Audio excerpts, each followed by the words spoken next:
Урматтуу мекендештер, ушул күндөрү мамлекеттик бийлик бутактарына олуттуу милдеттер жүктөлүп жатат. Анын ичинде Кыргыз Республикасынын президенти жана өкмөт башчынын милдетин аткарып жаткан мага өтө чоң жоопкерчиликтүү ыйгарым укуктар берилди. Мындан улам бизге ишеним арткан жалпы журттун жүгүн көтөрүү үчүн бүгүндөн тартып мен расмий түрдө өлкөдө экономикалык амнистия жарыялайм.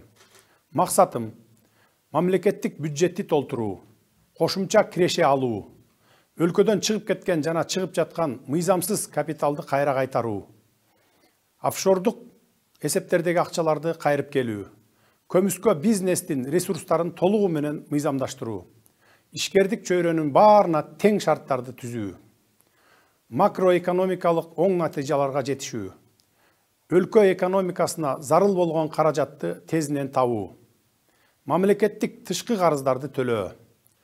Бул максатка жетүү үчүн соңку 30 жыл бою эң кирешелүү тармактар болгон энергетика, бажы, салык, дары-дармек, лицензия берүүчү, тоо-кен жана башка тармактарда өзүнүн коррупциялык схемаларын түзүп, элдин рызкысын тоноп жүргөн коррупционерлерге, ар кандай компанияларга үлүштөргө отуруп алган мурдакы чиновниктерге, ири ишканалардын акцияларына рейдерлик жол менен мыйзамсыз ээ болуп алган атка минерлерге, салыктарды төлөбөй качып жүргөн жарандарга, кирешесин аз көрсөтүп жүргөн ишкерлерге, мыйзамдарды бузуп жүргөн чиновниктердин тобуна, министрликтер менен ведомстволордун жетекчилерине, бажычыларга жана финансисттерге 30 күн убакыт берем.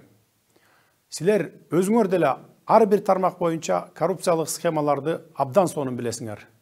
Аларды өзүңөр ачыкка чыгаргыла. Анын баарын мамлекеттик казынага кайтарып бергиле. Мамлекеттен алган казынадан жеп жаткан, жаап жашырган ар бир тыйынды өз ыктыярыңар менен ордуна койгула.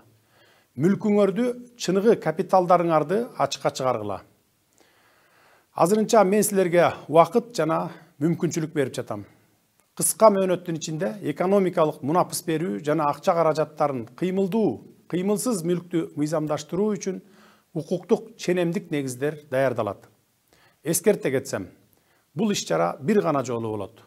Ошондуктан жогоруда аталган адамдар жакшылап ойлонуп, капиталына жана мыйзамдуу жүгүртүүдөн чыгарылган мүлкүнө мунапыс алуу үчүн ушул учурду колдонуп калышы керек. Укук коргоо, тергөө органдары менен кызматташып, ички инвестиция жасап, акчаларды экономикабызга кайтарып бергиле. Ошондо баарыңарга административдик жана экономикалык кечиримдер болот. Мен декларациялануучу мүлктөр менен кирешенин кол тийбестигине кепилдик берем. Мүлктү жана кирешени ыктыярдуу түрдө декларациялоо процессинде сыр сакталат. Эгерде экономикалык амнистияны пайдаланбасаңар, мыйзам чегинде катуу чаралар көрүлөт.